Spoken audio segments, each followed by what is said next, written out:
Last time on the Ables, we learned that the Super Sim is super ableist, and the kids aren't going to be allowed to participate in their superhero LARPing. Whatever shall they do? Meanwhile, in New York City, a superhero has been revealed to the world. Will this have implications for the larger plot? Stay tuned and find out. Hello everyone, welcome back to a nice warm day.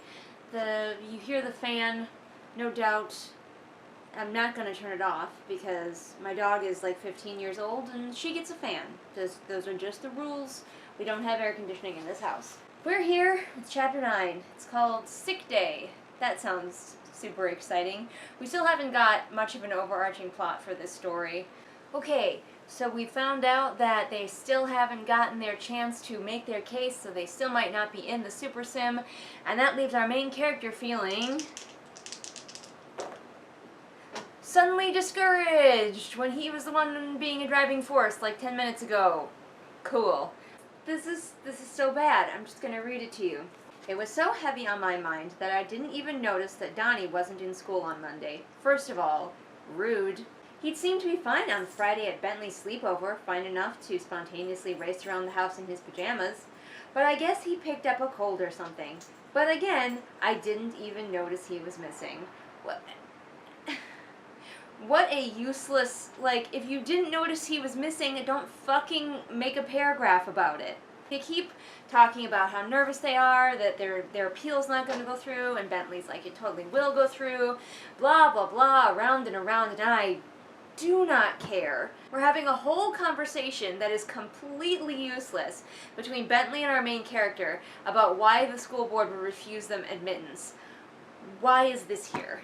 We learn about Samuel Myers, who we do not care about and probably won't be important to the story at all, who was a kid in the 80s who was disabled and superpowered, and he died during the Super Sim, causing disabled kids not to be able to participate. And I do not care. No one cares. No one wonders who the heck was the kid who made it so they couldn't participate. 0 people wonder that. Right, Nigel? You weren't wondering that. No, he wasn't. Neither of us were. And he died in a really hilarious way. Samuel was also blind, but he could fly. His power was flying. And he knew the town really well, so part of his challenge was rescuing some hostages. And he was flying, and he ran into another flying kid. And that's how he died. Didn't that other kid maybe see him coming? It's not like he teleported into a wall or something. I'm skimming at this point. I don't care about this conversation. They're just talking about why they should be in the Super Sim, and, I don't care. Again, this makes me wonder, if the superpowered kids, disabled kids, aren't able to learn to do the superhero LARPing and learn to use their powers and all, and to save people and stuff, are there just ordinary desk jobs for people who don't become life-saving superhero types? Oh, the bullies are back. Because their other buddy, Donnie, is not here. So what are you 2 girls doing down here? And of course, these are Jenna Moresi bullies. These are Stephen King bullies. These are just irredeemable assholes who are verbally abusing, and I'm certain they will turn to physically abusing, a bunch of disabled kids. And suddenly, our previously cowardly main character is going to stand up to the bullies! Yep, now the bullies are just punching the shit out of a blind kid. Nigel, I can't with these people. Our main character did get his ass handed to him immediately. But our main character, even though he got punched very much and knocked unconscious, is feeling pretty good because lots of people saw it, so at least the bad guys are going to get punished, probably. So, you got detention. So somebody calls his mom and she teleports over, and we also find out, and maybe you already knew, that she was a former nursing student as well. She's just hitting the trifecta of perfect mom things. She could have finished nursing school. That would have been really handy, have teleporting medics. That would have been useful. In fact, I would train all of the teleporters to be field medics, because then they could teleport over, and if they need to, they could do some quick first aid before they teleport the superhero back. His mom takes him to the hospital, and now they're driving home, even though how are they driving and why? Because she could just teleport them everywhere. But they needed to have a mother-son chat. Oh, and he realizes that she's also been kicked and punched and zapped and all number of things in her superheroing. And he asks, like, how to tell the difference between a fight that you can win and a fight you can't win. And she's like, you don't know the difference, Philip. That's the point. That's why you won't be fighting real crime until you're in college. He's going to be fighting crime at college age? That seems like a terrible plan. I mean, I know he's 12 now, but, like, people in college are still pretty young. Sorry, college kids, but, like, you're still really young. And you want to be fighting crime where you could die? But his mom's just like, no, it's fine. Do they teach you how to be a superhero in high school? Like, the high school teaches you to be a superhero, and then you can go to college or not, but you're already fighting crime? I don't understand. So when his mother teleported to the school, did she go back and get the car and then come get... Because she could just teleport with him. And that's the end of the chapter. He goes to sleep, so we will continue this with chapter 10 later. So I'm going to play video games and probably watch Netflix and just hang out here with the pets. Just hanging out with the family, having ourselves a party. 3 hours later.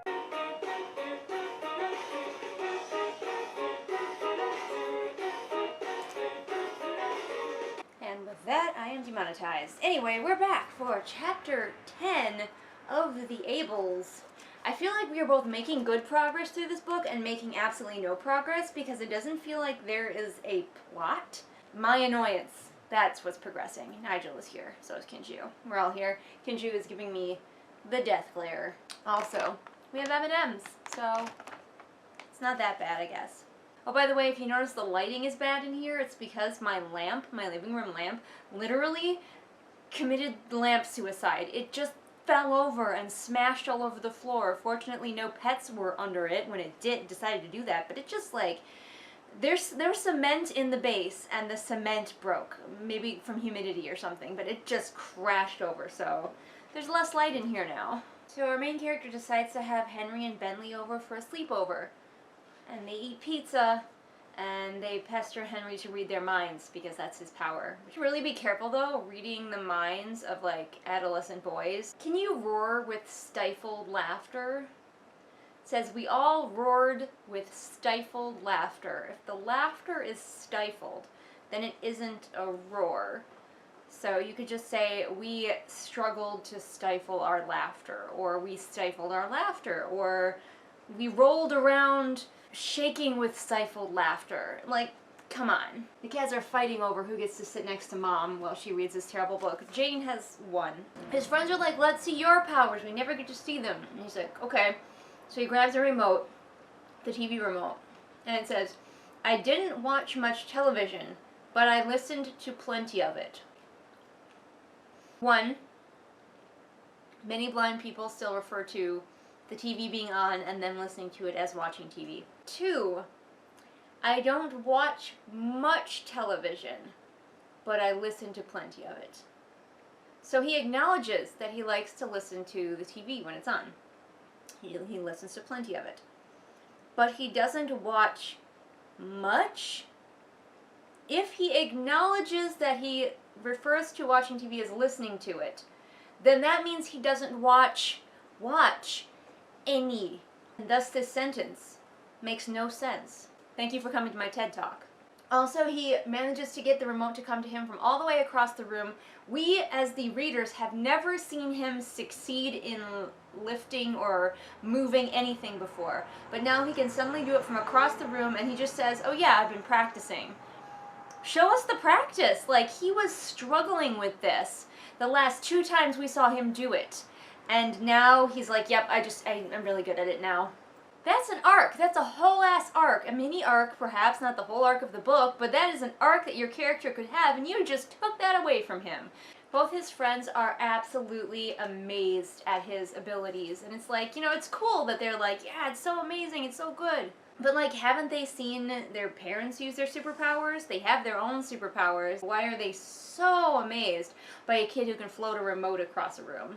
think I brought it up before, but I'm going to bring it up again. As usual is another word like suddenly that you don't need. If it's something that happens often, we the reader will have picked up on that. And if you need to tell us as usual, then you aren't doing your job as an author to show us that something happens regularly. As usual, I wasn't offended by this accidental insult. You should just say, I wasn't offended by the accidental insult. Or don't even bring it up if you already know that your reader knows this about the character. We're finding out about Henry's powers. He can only grab fully formed thoughts from your head, so like flights of fancy and little like half thoughts he doesn't get. I don't know what qualifies exactly as a fully formed thought. And also he can turn it off and on, so you never can know when he's listening to you. You just have to hope he's not. We remember now that Bentley has a disability at all, where his cerebral palsy causes him to trip.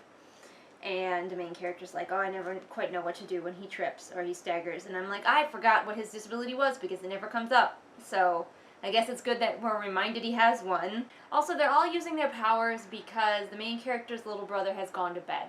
But it's awfully risky of them because little brothers are renowned for sneaking back downstairs to find out what their older siblings are doing, especially if their older siblings have fun friends over and they're all having pizza and watching movies and having a good time. Okay, I'm on like the last page of the chapter and I think I figured out why this chapter is here. They were playing again with Henry's power of reading people's minds, and then somebody had the idea, use your power in reverse, send your thoughts to somebody else. And I think that is the only piece of anything, of story, that we need from this entire chapter about a slumber party. And I hate it. If you want to have a slumber party chapter in your book, and it's not gonna advance the plot a whole lot, like maybe there's just a nugget in there of advanced plot, it still can be useful for character growth. You want to have some characters maybe having some conflicts or resolving some conflicts in here. Possibly some very small arcs can be closed in this slumber party. We can get to know characters more. This setup doesn't have to go to waste. This could be doing double duty. This could be getting us reminded of their powers, could be putting the idea of him being able to use his power in reverse in our heads, but also letting us get to know who these kids actually are. Because all of these kids are just disabilities and superpowers, and no matter how much the author keeps reassuring us that this or that thing that they say or do is something that they're always doing, we have no proof of that because we are not being shown who these characters are as people. The main character is like, oh, Bentley is such a genius because he came up with this idea. Never in a million years would I have thought of him using it in reverse. Bentley, the smartest kid in the world. And I'm like, really? I mean, I know you're 12, but like, I think the average 12-year-old could eventually be like, dude, can you use your power in reverse? So that's the end of the chapter. I'm going to stop here because I need to edit my own book. Possibly still not the worst thing I read, but as far as on a technical skill level, for something that is published, that is out there, that people are paying for, that clearly needed some beta readers, holy shit. If he had beta readers, they were not the helpful kind, because my betas would not let me get away with half of this bullshit. But we're gonna keep reading it, because that's what we signed up for, so I'll see you next time for that. Hey everybody, I'm here. I've got some chicken nuggets, or whatever you want to call them. They're not really nuggets. Chicken strips? I guess they're chicken strips. I got my ranch. We're going to eat, and we're going to read The Ables. Oh boy. This is chapter 11. It's called The Hearing, and it's probably, we're finally going to find out whether they're allowed to participate in the Super Sim or not. I know, I'm dying to find it out just as much as you are. This is just, I can't. The first chapter, the absurdity begins. They're trying to make the powers work, so, you know, he could reverse his mind-reading powers and project into somebody else's brain, and it's not working. Our main character says, but we were all convinced it was possible. Bentley made too much sense. His hypothesis was too sound. Flawless hypothesis. That being, what if you could turn your powers around and use them in reverse? Just the scientific method at action. It is unassailable. You magnificent bastard, I read your book! I did just watch a SciShow video about how you can trick the brain or like manipulate the brain into seeing without the eyes involved. So actually, it's not completely crazy that somebody else could, like, project something into his brain and he could see. Because we've done it. It's not very complex, but we've done it. Do I have anyone in my audience who has been blind since birth? I've heard that people who are blind their entire lives, their dreams are kind of different. And he's dreaming that it worked, that he's able to see using his friend's eyes and they're chasing down a bad guy. Now, of course, the author's not really going to tell me many details about what it would be like for someone who has never been able to see their entire life to see, like, what do they think that's like? Because they've never experienced it. Do you ever dream that you can see people who have been blind your entire life? I hope that's not an insulting question. I'm just really genuinely curious. And what's that like? What is it like? So this sounds very alarming and clandestine. They get to school and they find out that the bully was, like, shipped away to live with his aunt and uncle. Hours after the fight, he's expelled and he's gone. And that sounds very shady. Like, are we sure that he went with his aunt and uncle and he wasn't, like, shoved into an unmarked van, never to be seen again? The implications are horrifying. Welcome to my new show, Horrifying Implications. Today on Horrifying Implications, what happened to this kid? Though I have a suspicion that he's going to be back and he is going to be a supervillain and that maybe he was sent away to a supervillain school or something. And the main character's like, no, they sent him somewhere out of sight, out of mind. Which, again, horrifying implications. Like, did they send him to the moon like Luther in Umbrella Academy? And then he calls it Chad's demise. I think it's the rich kid. Bentley, I think. Is like, if they don't listen to us, if they don't take, if they deny our petition, we will just sue them. So, I don't know what they're worried about. Okay, their parents are going to be there. This is the first I've heard of it. Their families will be there. Interesting. Okay. I'm just going to read you this because I don't understand why. There was an audience, and it was enormous. From our position in the front of the room, it sounded like there were 300 people behind us. Henry said there were people standing all along the back wall because there weren't any seats left. A, how did these people find out? And B, why do they care? The way that this author handles things keeps a degree of separation between us and the character, and we're in first person, so that shouldn't be there. He avoids very sensory things most of the time. I'm just going to give you a little example here.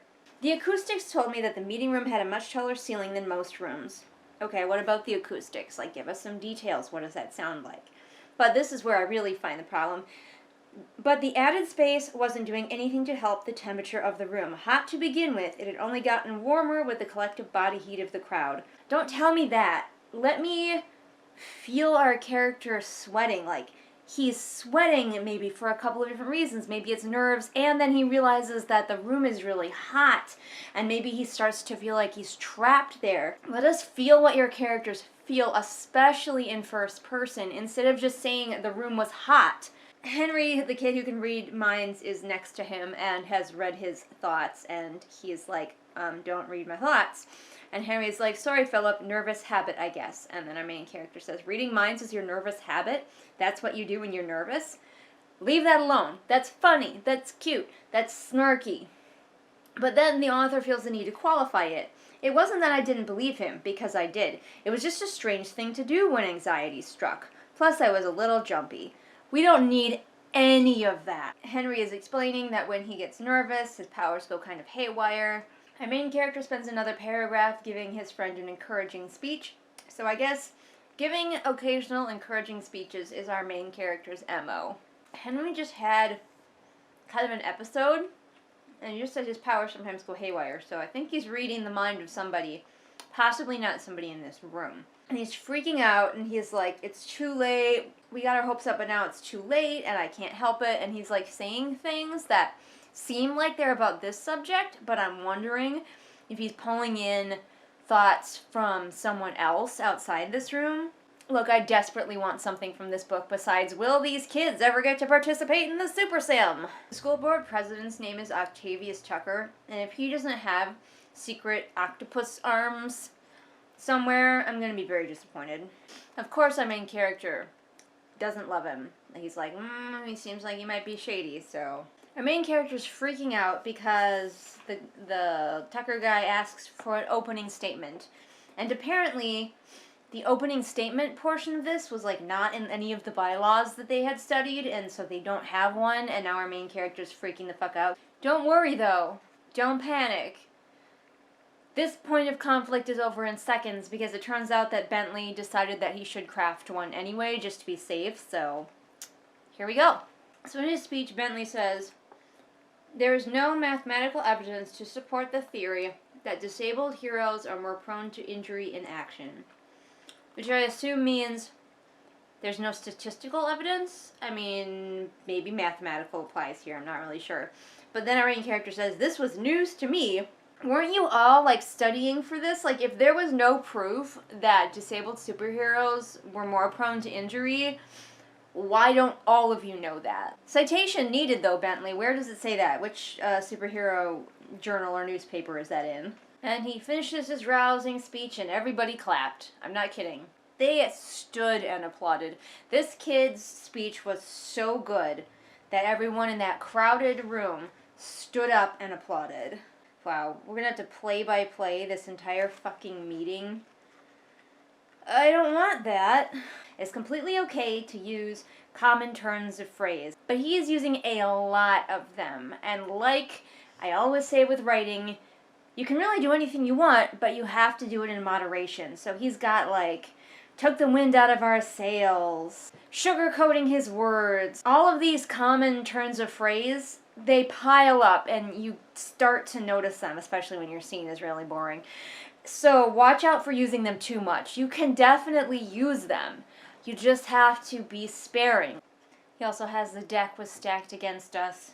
And then the school board just begins asking them the same questions over and over again to wear them down.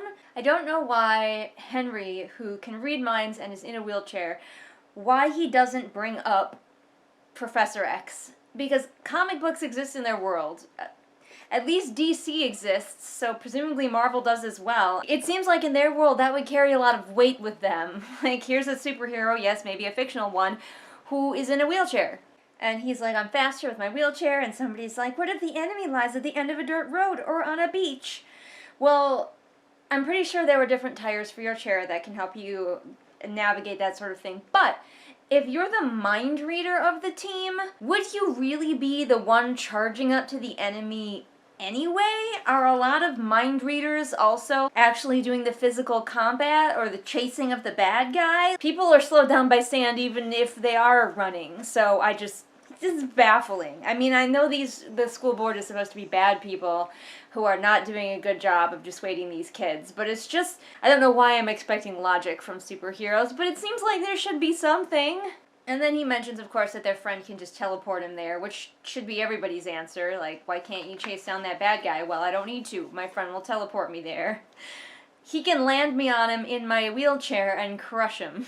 Okay, so he realizes that he's also hearing Henry insult the school board guy, and at first he thinks that Henry's just doing it out loud, but it turns out that Henry's actually projecting the insults from his brain.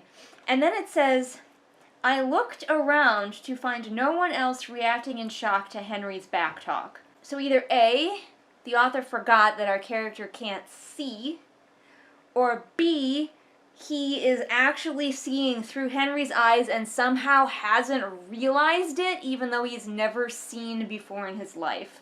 This is completely unrelated, but I know that these guys are the ones spearheading this whole thing to get their class to participate in the Super Sim, but there were more members of the class than we have heard from in a long time. For one thing, there was at least one girl. Are they here? Or did those other people in the class just decide, nah, fuck it, we don't want to be part of this? They have to make sure that we know that the adults here are a bunch of stuck-up fuddy-duddies. Because he's like, "We can demonstrate that our powers are not hindered by our disabilities." And then the guy says, "Very well, Mr. Salinger, but you had better be on your best behavior here. This board does not look kindly upon your generation's brand of funny business." And I just want him to put a monocle in his eye and be like, "Ho, ho, ho, ho, ho, ho." So weird and sounds vaguely alarming. So the main character's like, pick an object that's near you, like your gavel. And he says, would it be safe to assume I've never handled your gavel prior to this evening? And then the guy says, it would, young man. I keep my gavel with me in the office whenever not in session. No one spends time with the president's gavel without also spending time with the president. I'm here to spend time with the president's gavel, please. Well, you can't. Not unless you also spend time with the president. How much longer is this fucking chapter? It just keeps going, and I'm so over it. Oh my gosh, like 4 pages left. So he realizes that he has to get Henry flustered in order for him to use his powers.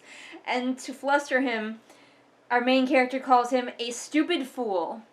Because that is how kids talk. Then our main character feels bad for calling him a stupid fool. I mean, those are some of the harshest words you can possibly say. It does work. He can see through Henry's eyes. He just needs to see that very special gavel that you can't spend time with unless you also spend time with the president. Also, he is not really terribly alarmed by seeing for literally the first time in his life. We get like 1 paragraph of him being like, yeah, it's really cool, and that's it.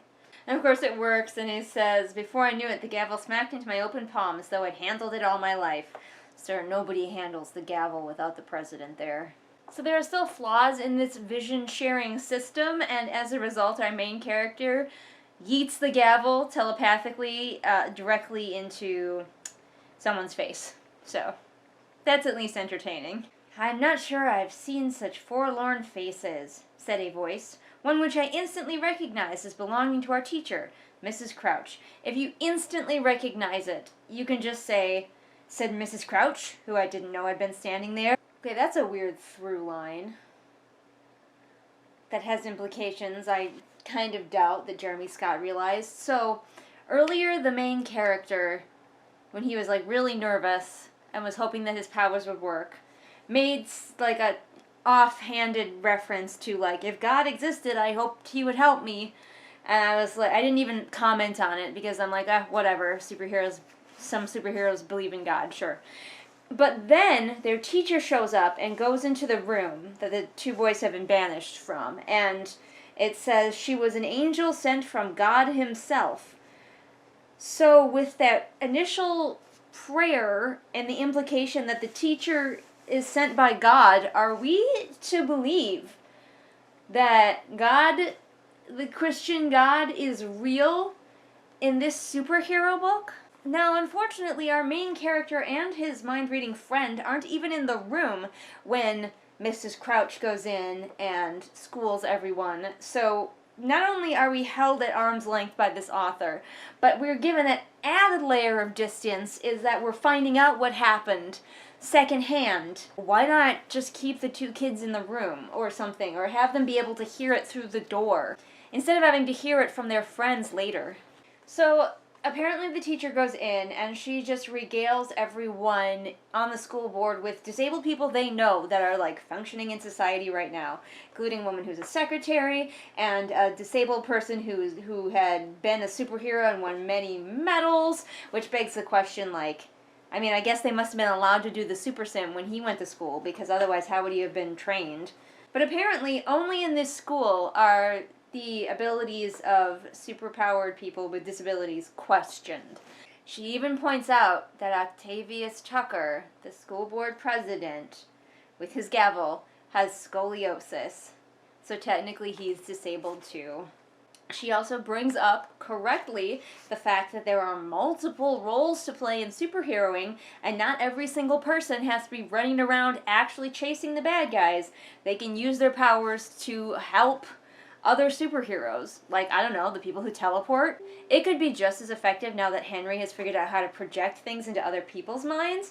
Like, he could be sitting way over there in his wheelchair and project the wrong image into the bad guy's mind, and the bad guy, not knowing where he is anymore, runs into a wall and knocks himself unconscious. Then old Henry could take as much time as he wants, rolling on over there to check on the bad guy. And then she gets twice as many applause as the opening statement got.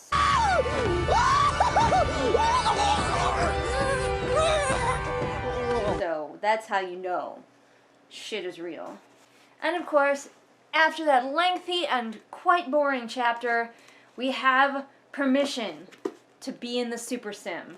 And the next chapter is called Competition, so maybe we'll get right down to it without multiple lengthy chapters of our characters strategizing and being boring. But we'll see.